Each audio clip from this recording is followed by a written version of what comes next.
saya kenapa membedah dari sisi masyarakat desa, bahwa yang dipahami masyarakat desa soal demokrasi adalah pesta demokrasi adalah ya bagi-bagi uang, bukan ajang untuk memilih siapa pemimpin yang berkompeten gitu. Mereka hanya memilih orang yang memberikan uang.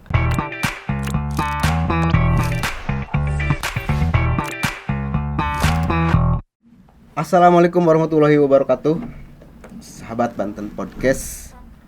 Kali ini kita akan mendiskusikan, akan mendengarkan sebuah cara pandang, cara berpikir dari teman-teman mahasiswa dari Fakultas Ilmu Sosial dan Ilmu Politik Universitas Sultan Ageng Tirtayasa.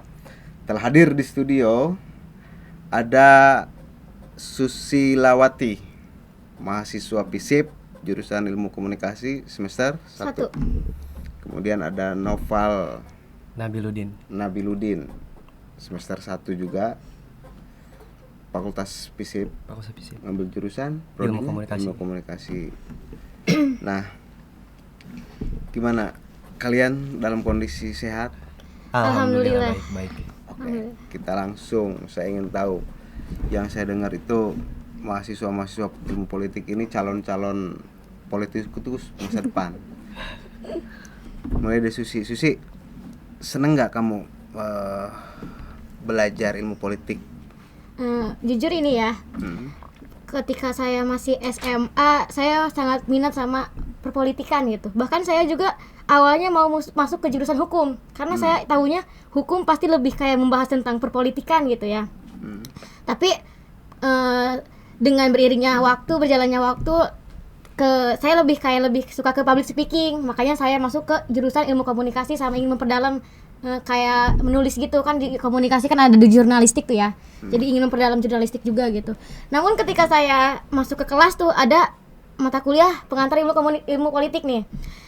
Awalnya saya udah biasa aja gitu ya ke ilmu politik, cuma ketika membahas perpolitikan lagi jadi lebih kayak memancing saya untuk menyukai ilmu perpolitikan lagi gitu. Jadi sekarang ya mau nggak mau sekarang malah ikut-ikutan lagi sekarang kayak mikirin perpolitikan gitu. Jadi suka sih. Suka ya. Kalau Noval? Kalau saya ilmu politik itu adalah walaupun bagaimanapun ilmu politik itu mempengaruhi dalam kehidupan sehari-hari gitu. Kita mencari kerja, kita soal ekonomi, soal kemiskinan dan lain sebagainya, itu pasti langsung ataupun tidak langsung pasti dipengaruhi oleh ilmu politik gitu. Jadi ilmu politik itu sebenarnya adalah ilmu yang wajib untuk dipelajari, apalagi di Fakultas Ilmu Sosial dan Politik gitu. Nah, ada beberapa tulisan dari kalian yang saya rekam, yang saya dapat dari media online. Makanya kenapa kalian hadir di sini, karena saya membaca tulisannya, dan tulisan itu menurut saya sangat menarik. Pendengar politik yang bungkam tak bisa berkutik. Ini karya Susilawati. Terus dia menceritakan tentang apa? Kalau di cerpen saya bukan cerpen, emang lebih kayak perintahnya sih lebih kayak ke cerpen ya dari dosen tuh. Cuman saya di sini lebih kayak ke opini atau narasi saya gitu tentang perpolitikan di turunin dikit Indonesia gitu. Naik. Nah, judulnya kan pendengar politik yang bungkam tak bisa berkutik. Apa itu? Jadi lebih kayak keadaan masyarakat sekarang gitu. Dimana kita kan masyarakat Indonesia lebih mendengarkan dibandingkan untuk kayak memberikan aspirasi kita terhadap perpolitikan di Indonesia gitu. Dimana kita itu kayak hanya bisa mendengar. Maaf boleh turun ke bawah dah. Ada tulisan itu, ada kata-kata sedikit. Di situ saya menjelaskan. Jadi nasib kita itu masyarakat hanya sebagai nasib kita nih masyarakat ya, nggak punya jabatan. Terus kita juga kan kebanyakan masyarakat makan juga hasil bantuan gitu.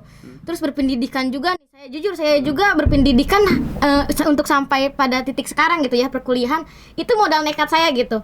Dimana saya itu ingin greget gitu ya, maksudnya Indonesia gitu ya. Emang sistemnya emang demokrasi gitu. Dimana demokrasi itu kita bebas untuk berpendapat, untuk memberikan aspirasi kita terhadap pemerintahan di Indonesia, terhadap perpolitikan di Indonesia. Namun kita malah dipaksa untuk bungkam. Mengapa dipaksa untuk bungkam? Contohnya, jujur saya pas kemarin ikut aksi. Aksi apa? Aksi di mana memperingati HUT Banten. Di sana kan kita apa sih namanya, Banten ulang tahun yang ke-21 tahun gitu ya. Namun dalam umur ke-21 tahun itu masyarakat di Banten itu kita mengalami kayak kebingungan terus, kita malah kayak pembangunan di Banten masih kayak begini terus gitu, maksudnya nggak ada perkembangan gitu. Makanya di situ kita aksinya juga berjudulnya itu kayak Banten butuh revisi gitu, untuk direvisi gitu, untuk butuh perbaikan gitu. Di sana juga saya menyampaikan orasi saya kepada yang ada di Banten itu ya, maksudnya pemerintahan di Banten tuh di gedung gubernur tuh.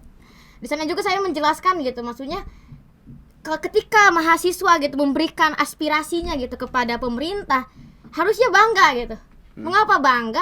Ya kita kan mahasiswa dituntut untuk berpikir kritis, dituntut untuk berpikir kayak harus memperhatikan lingkungan gitu kan. Dimana ketika mahasiswa melakukan aksi atau mahasiswa memberikan aspirasinya gitu terhadap pemerintah, itu bukti bahwa mahasiswa ikut memperhatikan masalah yang ada di Indonesia atau di lingkungan Banten gitu. Jadi di sini kan bungkam tak bisa berkutik gitu. Dimana kita itu kalau kita meskipun saya kemarin berkoar-koar gitu memberikan orasi saya gitu ya terhadap kayak keadaan di Banten atau keadaan perpolitikan gitu, ya mungkin nggak bakal didengar gitu. Kayak misalkan kita berbicara gitu, kita kayak mengaspirasikan atau memberikan aspirasi kita terhadap pemerintahan, cuman kayak omongan belaka tapi nggak didengar gitu ya ujung-ujungnya kita hanya bisa bungkam gitu ya. Jadi kita hanya pendengar politik yang bungkam tak bisa berkutik begitu.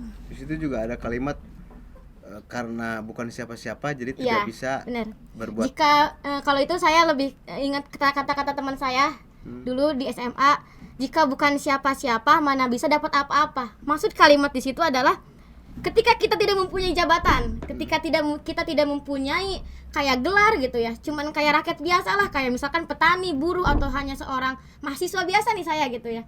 Kita bukan siapa-siapa mana bisa kita dapat apa-apa. Dimana jika kita kayak misalkan kemarin saya menyampaikan orasi atau saya ingin berpendapat tentang ini tentang itu, saya nggak bakal didengar karena saya bukan siapa-siapa, makanya saya nggak bakal mendapatkan apa yang saya inginkan gitu.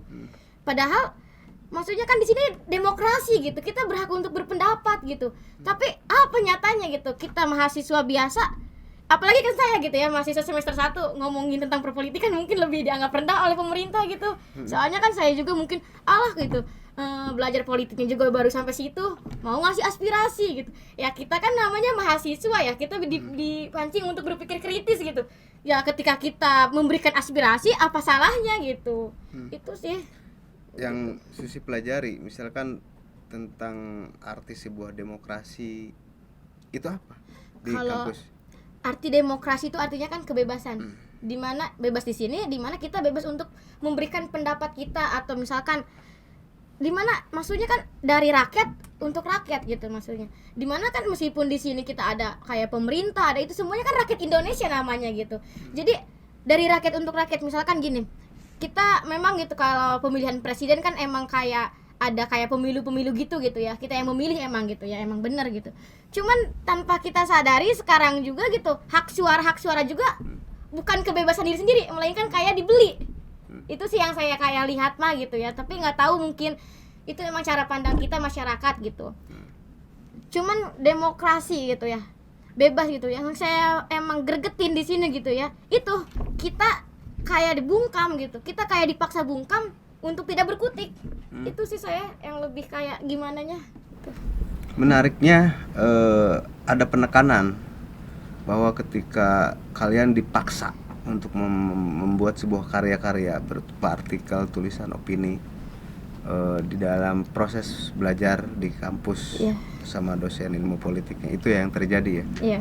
Nah, ketika ada tekanan-tekanan untuk menghasilkan sebuah karya tulisan, pengalaman Susi Ketika nulis ini, apakah ada tekanan, waduh gua nggak bisa nih nulis sebenarnya, cuma dipaksa nulis? kalau saya sih ketika dikasih perintah untuk kayak menulis cerpen tentang perpolitikan, emang agak menantang juga ya gitu maksudnya.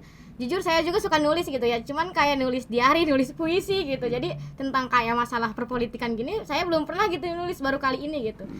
Nah, di situ juga saya juga merasa tertarik. Kenapa? Karena saya dengan tulisan ini saya berharap saya bisa mengeluarkan isi hati saya gitu, unek-unek yang saya rasakan gitu. Dimana judulnya aja kan kayak pendengar politik yang bungkam tak bisa berkutik, dimana itu kayak menjelaskan emang posisi saya sendiri gitu sama masyarakat yang ada di Indonesia. Terus kayak apa sih namanya, saya juga ingin memberitahukan gitu kalau misalkan apa sih namanya keadaan masyarakat di Indonesia itu mengapa gitu sering banget kontra sama yang pemerintahan gitu. Padahal kan pasti gini, saya yang paling saya ingat itu kata-kata dari orang tua saya. Kalau rakyatnya gitu, misalkan kalau dulu saya di pondok gitu ya, ada masalah tentang kayak organisasi gitu. Kalau misalkan santrinya aja mikirin pondoknya, otomatis pimpinannya lebih mikirin. Sama halnya dengan keadaan negara kita. Jika rakyatnya aja kayak mikirin keadaan kayak Indonesia gitu, tentang perkembangan di Indonesia, tentang pembangunan di Indonesia, rakyatnya mungkin lebih pemimpinnya mungkin lebih memikirkan gitu. Jadi saya itu nulis kayak begini, maksudnya emang lebih condong kayak lebih mengungkapkan perasaan, cuman saya juga ingin memberitahukan gitu. Kayak mungkin gitu, kita merasanya rakyat itu kayak ngerasa kita yang lebih kayak bersemangat dibanding pemerintah. Tapi saya ingat kata-kata orang tua saya itu, jika rakyatnya aja udah kayak mikir Indonesia buat maju, Indonesia untuk kayak berkembang, pasti pemerintahnya lebih berpikir. Cuman cara-caranya yang kurang dipahami oleh kita gitu. Kita tidak mengerti langkah-langkah pemerintah gitu, langkah-langkah para pemimpin itu gitu, maksudnya yang belum kita mengerti gitu sebagai rakyat itu. Itu sih yang jadi kontra emang. Kira-kira yang Susi rasain misalkan yang di kehidupan sehari-hari, yang dimaksud dengan bukan siapa-siapa tidak bisa menyampaikan apa-apa dan tidak bisa berbuat apa-apa dalam kehidupan sehari-hari yang Susi rasakan,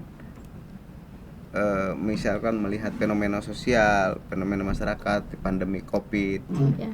Kalau dalam kehidupan sehari-hari yang jelas nyata terlihat itu kayak misalkan kita nih apa sih namanya ke rumah sakit aja lah gitu misalkan. Jika kita misalkan ini yang sakit anaknya dokter, anaknya presiden lah gitu misalkan, atau kalau enggak anaknya pejabat-pejabat lah gitu ya, pejabat-pejabat tinggi lah gitu, mungkin langsung responnya cepet gitu ya karena mereka siapa gitu, jadi melihat memandang ini siapa gitu, makanya langsung dipercepatkan.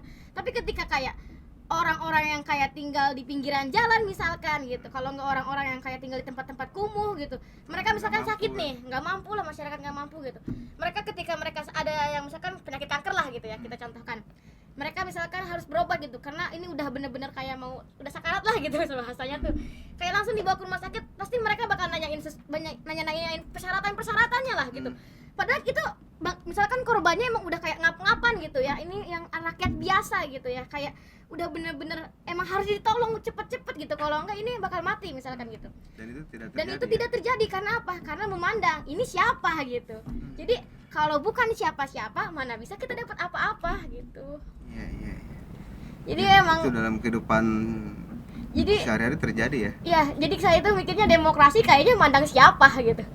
Jadi kayaknya demokrasi jadi maksudnya bukan saya gimana-gimana, maksudnya ini pandangan saya pribadi gitu. Saya tidak kayak menyinggung untuk yang lain, cuman saya hanya ini yang saya rasakan gitu. Demokrasi kayak memandang siapa. Kalau dia siapa pasti dapat gitu. Jadi saya mikirnya gitu. Nah, ketika Susi membuat sebuah tulisan dan ditekan untuk bisa tayang di sebuah media, repot gak ketika minta tayang di salah satu media misalnya? Repot bener. Repot ya? Karena kan saya suka nulis tapi saya nggak pernah upload ke media gitu ya. Dimana saya cuma nulisnya di buku diari gitu. Dipublikasikan di media dan dibaca oleh masyarakat gitu umum. Ya gitu maksudnya. Jadi ketika saya benar-benar suruh di up itu ke media tulisan, merasa benar-benar ini bakal keterima nggak ya gitu, takutnya ini emang tulisan saya juga kan belum paham gitu, maksudnya cara menulis di media kayak gimana gitu, taunya juga di buku diari gitu kan. Ya alhamdulillah gitu. Ya? Jujur juga, tapi itu saya jujur catat ini bukan artikel, cerpen saya itu emang orang yang nggak tahu sok santai atau gimana gitu ya. Pas lagi saya up ke media emang 3 hari sebelum pengumpulan tuh. Cuman pas lagi saya kutak-atik, ih kok belum diterbitin, ini gimana ya deg-degan gitu. Sampai jujur di kelas yang paling terakhir ngumpulin ini cerpen ke up ke media itu saya. Karena baru tayang. Tapi emang tepat waktu alhamdulillah gitu. Cuman ya emang itu kali ya proses kita buat kayak nguji gitu. Ini kayak nguji Susi ini gitu, maksudnya ini cerpen gitu, maksudnya kalau kayak sampai saya berbicara dalam hati, ya Allah, sampai kayak doa gitu, ya Allah ini cerpen emang nggak baik atau gimana sih, kok nggak ke up sih gitu. Tapi alhamdulillah ya ini ke up gitu ke media. Oke, kita ke Noval. Iya. Saya pengen tahu lebih kritis mana ada Mas Susi? Susi kan sangat energi. Iya ya. Coba kita tulisan Nopal munculin. Nopal berbicara tentang proses demokrasi. Iya, demokrasi yang dipahami oleh masyarakat desa gitu. Proses demokrasi yang terjadi antara Nopal bandingkan, saya baca tulisan ini Iya. antara teori yang didapat bahwa demokrasi adalah hak kebebasan untuk memilih, menyalurkan pendapat, menyampaikan aspirasi dalam sebuah pelaksanaan pemilihan kepala desa. Disebutlah pesta demokrasi yang dipahami masyarakat desa. Bahkan di situ juga Noval menceritakan kenapa sih harus disebut pesta. Iya. Ketika ada pemilihan. Iya. Nah, bisa ceritakan judul pesta demokrasi yang di masyarakat desa itu seperti apa yang hasil riset Noval? Oke, jadi demokrasi itu kan secara sederhana adalah sebuah sistem pemerintahan dari rakyat oleh rakyat dan untuk rakyat ya.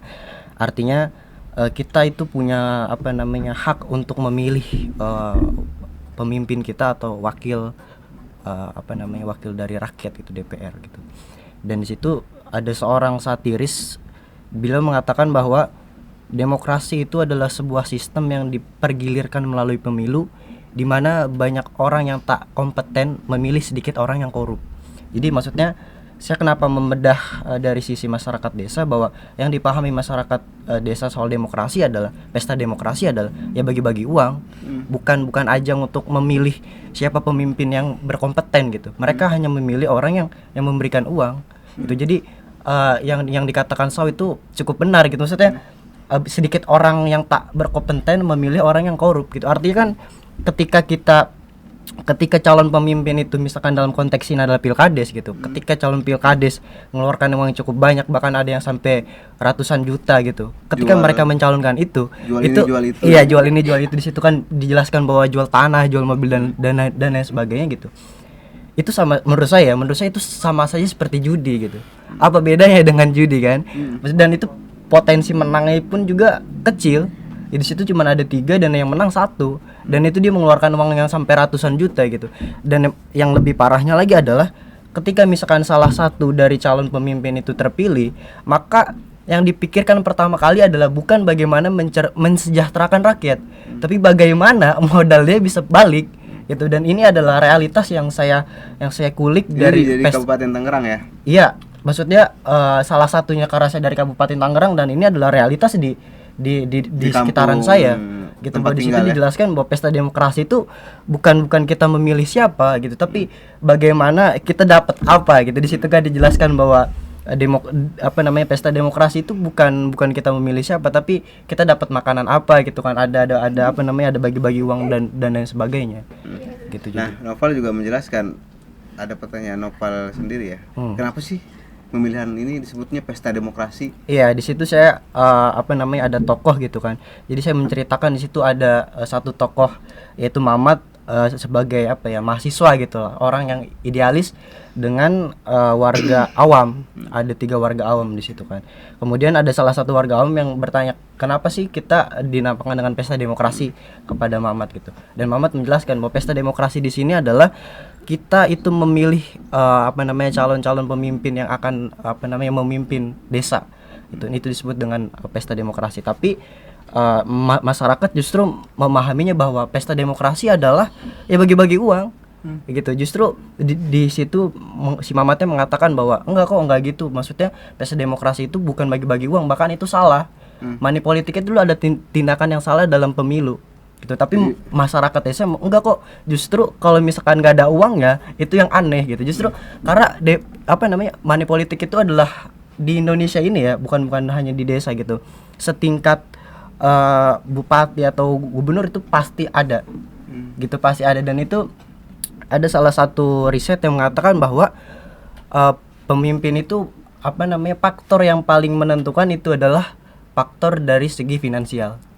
Jadi itu risetnya mengatakan seperti itu. Jadi di mana kemampuan finansial itu sangat menentukan dia terpilih atau enggak. Orang yang ngasih amplopnya 100.000 itu pasti kalah dengan orang yang ngasih amplopnya 150.000. Tapi artinya kan novel ini kan diberikan materi, disuguhkan oleh materi tentang sistem politik tujuan demokrasi itu Iya, seperti iya. apa. Artinya sangat berbanding terbalik dengan Yaps. Ya, apa yang terjadi Iya. di lapangan pada kenyataannya. Misalkan yang Nopal pelajari di kampus, ilmu politik itu apa, terus demokrasi itu apa, tujuannya apa. Iya. Justru di situ saya menjelaskan bahwa ketika sebenarnya money politik itu adalah merendahkan martabat masyarakat karena dia membeli suara masyarakat. Artinya ketika suara masyarakat sudah dibeli, mereka dibungkam dalam artian yang tadi itu. Ketika dalam artian gini, ketika kita menyuarakan aspirasi, kita dibungkam bukan karena apa-apa, ya karena suaranya udah dibeli. Gitu. Jadi Kalau kalau siapa misalkan dong kalau udah kayak gini kondisinya? nah makanya itu kan maksudnya ada sebuah, kalau kita mengulik lebih dalam gitu, ada sebuah budaya yang memang harus kita rubah dalam artian pesta demokrasi yang dipahami oleh masyarakat ini harus diubah gitu. Bukan pesta demokrasi itu bukan bagi-bagi uang, tapi itu adalah apa namanya, kebebasan kita untuk memilih siapa orang yang bakal memimpin masyarakat di sini gitu. Apakah salah calon-calonnya yang memberikan, atau Noval juga menjelaskan Iya. memang masyarakatnya juga Sudah nggak bisa membudaya. menuntut Iya. apa-apa. Iya. Ketika misalkan korupsi nih si calon ketika mereka menang terpilih, calon kepala desa lah contohnya, Iya. terpilih dan korupsi, Hmm. masyarakat tidak bisa menuntut apa-apa Iya, karena mereka suaranya juga udah dibeli, sebelumnya iya. udah dibeli. Iya. Nah, artinya kalau menurut Nopal, pandangan Nopal sendiri, apa yang bisa diperbaiki dengan sistem yang sudah terjadi seperti itu? Dari segi budaya tersendiri itu sesuatu yang tidak sangat apa ya, sangat sulit untuk dirubah. Itu artinya perlu ada pemahaman, perlu ada edukasi soal demokrasi kepada masyarakat. Gitu kan. Artinya harus ada budaya yang harus dirubah, harus ada pemahaman yang dirubah sehingga ketika ada pemilihan apa namanya, entah itu kepala desa atau bupati dan lain sebagainya, itu tidak lagi dipahami sebagai bagi-bagi uang. Artinya dari segi budaya masyarakat pun harus diubah. Gitu, bukan hanya dari segi apa namanya orang yang mencalonkan gitu. Walaupun di undang-undang sendiri itu sudah dilarang. Apa namanya, praktik money politik itu sudah dilarang, tapi bagaimanapun juga budaya kita masih tetap itu memegang tuh gitu. Justru kalau nggak ada money politik itu aneh gitu. Justru orang kalau misalkan ada pemilu tapi nggak ada uang itu aneh gitu. Realitanya seperti itu, gimana juga ya gitu. Artinya nggak bisa apa-apa ya. nggak bisa Nopal juga apa-apa. Iya, artinya kalau misalkan suara kita udah dibeli, jadi gini, jangan heran kalau misalkan ada kepala desa yang apa namanya korupsi uang bantuan sosial gitu. Karena itu buat modal dia balik aja. Jadi itu ada yang sempat viral, ada seorang bupati di YouTube juga viral, dia mengatakan bahwa kita tuh harus korupsi. Itu sempat, saya lupa siapa. Untuk membalikan modal. Iya, ya itu realitanya seperti itu. Itu dia, maksudnya gimana? Itu adalah suatu hal yang apa ya? Yang terjadi yang realitanya seperti itu, gimana pun juga gitu. Walaupun itu apa ya, cukup disayangkan juga, maksudnya tidak sesuai dengan definisi yang beneran gitu. Maksudnya artinya Susi sudah tidak memiliki rasa optimis bahwa sistem demokrasi terus aspirasi ini akan bisa memiliki akan jadi direspon oleh pemerintah. Jadi ketika tadi tidak bisa ngapa-ngapain, tidak dianggap apa-apa. Jika bukan siapa-siapa, mana bisa Pesimis nggak kira-kira ke depannya akan ada perbaikan di sistem pemerintahan? Kalau Susi sih emang maksudnya kan kalimat itu emang kayak mengatakan kepada kita kalau kita bukan siapa-siapa gitu, kita nggak punya jabatan, kita nggak bakal dapat apa yang kita mau kan gitu ya kan. Tapi dalam kalimat itu juga Susi kayak ingin membuktikan maksudnya kalimat itu kan kita bukan siapa-siapa nih. Malah Susi nanti pengennya ketika Susi jadi apa-apa nih ya, ketika Susi jadi apa-apa, Susi pengen mengubah kata-kata itu gitu. Yang dulunya jika bukan siapa-siapa mana bisa dapat apa-apa, menjadi jika ingin mendapatkan apa-apa, mari kita bareng-bareng gitu. Maksudnya tuh kayak bekerja sama lah gitu maksudnya. Jadi misalnya Susi jadi anggota DPRD atau jadi kepala atau jadi bupati atau jadi wali kota, nanti Susi akan merangkul atau mendengarkan maksudnya. Lebih kan dimana kan di sini kan kita memahaminya kan pemimpin itu yang berkuasa gitu ya. Tapi lebih kayak pemimpin itu kayak lebih yang mengatur daripada mengajak atau kayak merangkul gitu kan gitu maksudnya. Jadi mungkin dalam kasus kan emang udah apa sih pesimis banget nih kita nih rakyat biasa nggak bakal didengar gitu. Tapi kan kita nih sebagai mahasiswa nih harus tahu gitu, maksudnya jangan mentang-mentang tadi Susi bilang jika bukan siapa-siapa mana bisa dapat apa-apa gitu. Jadi kan lebih kayak nanti kan ke masyarakat emang kayak iya benar gitu. Cuma nanti Susi juga di situ nanti maksudnya dengan maksud mengatakan mengeluarkan kata-kata itu lebih kayak ke kita nih mahasiswa agent of change gitu, agent yang kayak memberikan perubahan gitu. Makanya gitu maksudnya ketika kita nih mahasiswa berpikir kritis atau kita pengen menyampaikan aspirasi gitu, maksudnya harusnya bangga gitu, maksudnya harusnya emang ini mahasiswa berarti memperhatikan lingkungan gitu. Jadi kunci untuk kita kayak bakal membuat perubahan di dalam lingkungan, di dalam masyarakat itu ketika kita bisa dipahami oleh pemerintah gitu. Itu menurut Susi udah terjadi belum di kepemimpinan gubernur sekarang misalnya WH Andika? Mungkin kalau misalkan saya jawab yang menyerap aspirasi dari mahasiswa, mendengarkan apa sih namanya yang kalau saya itu sih lebih kayak, jadi saya mikirnya gini ya, mungkin pemerintahan atau kayak DPR atau kalau kayak yang lainnya kan mungkin sebelum jadi mempunyai jabatan itu mereka semua pasti jadi mahasiswa kan. Jadi mereka lebih tahu tentang mahasiswa. Jadi gimana ya, mungkin alasan kayak mereka kayak nyepelein aspirasi mahasiswa sekarang karena mereka tahu gitu kelemahan jadi mahasiswa itu apa. Jadi maksudnya saya ngerasanya ya emang sekarang itu kayak kita nih mahasiswa yang berpikir kritis yang kayak mengeluarkan aspirasi itu kayak ngerasa kayak malah kayak nggak direspon. Itu mungkin karena pemerintahannya itu udah tahu gitu, maksudnya ini bakal kesini karena mereka udah ngerasain jadi mahasiswa gitu. Jadi saya ngerasanya ya udah direspon belum maksudnya? Belum. Kalau sekarang udah responsif belum terhadap aspirasi mahasiswa? Belum kalau belum sih. Belum ya? Menurut Nopal, Bang? Apa? Aspirasi. Ketika beda tema sih ya. Kalau Nopal maksudnya demokrasi, perjalanan demokrasi ini di negeri ini masih ada harapan untuk bisa dirubah nggak? Kalau saya justru melihatnya kita harus berani mengupas realita. Gitu. Tadi realita money politik itu kan harus kita kupas gitu. Banyak orang yang menutupi kekurangan diri kita kan. Justru kita harus mengupas itu. Jadi jangan menutupi gitu. Kalau ternyata nggak ada kecurangan dalam pemilu, buktinya ada. Justru kita nggak mau berani mengupas itu. Semua masyarakat harus berani menyampaikan gitu. Bahwa ketika terjadi ada politik uang, itu harus berani menyampaikan ya. Berani menyampaikan dan tidak ngambil. Gitu. Maksudnya dan tidak mengambil. Iya, maksudnya apa ya? Bahwa kadang kita kayak Susi tadi tuh, saya lebih reflektif gitu. Kenapa sih suara kita nggak didengar? Oh ternyata suara kita sudah dibeli. Udah gitu aja. Kalau misalkan kita mau didengar, berarti kita jangan menjual suara kita. Kuncinya itu. Oke. Kalau saya lihat semester 1 kalian ini udah sangat luar biasa ya. Baru seumur jagung ibaratnya baru masuk.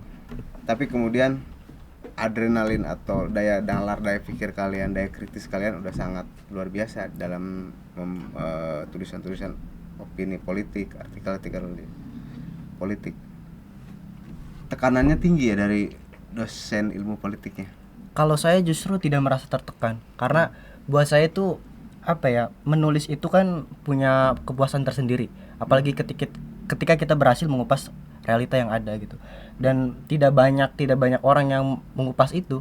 Jadi buat saya cara untuk memperbaiki diri sendiri adalah dengan mengetahui kekurangannya gitu. Dan cara untuk memperbaiki demokrasi adalah dengan kita membedah apa sih yang salah dari demokrasi ini sedalam-dalamnya. Dan menurut saya ya itu. Jadi tidak salah dengan dosennya. Tidak ada yang salah buat saya. Buat saya itu hanya sebuah pengantar aja. Senang kalian dengan kondisi itu ya. Maksudnya harus tes. Susi juga. Iya. Senang maksudnya kan jadi apa sih kita kan kayak dosen kita kayak lebih kayak memberikan kesempatan kita nih untuk kayak mengeluarkan atau kayak menilai gitu, maksudnya apa yang sekarang kita rasakan gitu. Jadi lebih sekarang itu kita dikasih perantara untuk menuangkan semua yang kita rasakan gitu dengan adanya tugas ini. Iya. Seandainya saya kasih ruang 1 menit, Susi ingin menyampaikan apa kepada pimpinan Pemprov Banten atau kepala daerah di Banten atau mau Jokowi, Pak Presiden Jokowi, ketika tadi bahasanya tidak bisa apa-apa menyampaikan apa-apa, sekarang coba sampaikan apa yang ingin Susi sampaikan. Kalau Susi ingin menyampaikannya begini, jangan membuat masyarakat itu berpikir negatif. Maksudnya gini, kenapa kita masyarakat suka mengkritik? Karena kita dipancing. Karena kita itu melihat realita, kenyataan gitu. Kita tidak akan berkutik ketika tidak ada yang harus dikritik. Begitu. Jadi saya tahu gitu, maksudnya pasti semuanya itu mempunyai tujuan yang sama, yaitu kayak ingin membuat Indonesia maju, ingin membuat Indonesia lebih jaya gitu ya. Cuman yang saya tekankan lagi gitu, maksudnya jangan kayak membuat idealisme atau pemikiran di masyarakat itu kayak lebih negatif terus gitu. Jadi masyarakat kenapa lebih suka mengkritik, karena dalam pikiran mereka udah kayak menjadi gitu sih, pikiran negatif itu udah menjadi gitu.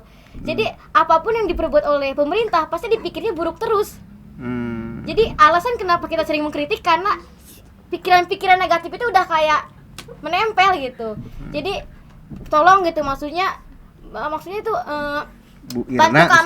bantu kami untuk kayak menghilangkan pikiran-pikiran negatif kami kepada pikiran positif gitu. Dengan apa ya? Kita melihat realita atau kenyataan. Harus saling diskusi ya, intinya harus aspiratif ya. Iya. Nah, sekarang Nopal bentuk juga closing statement di perbincangan akhir ini.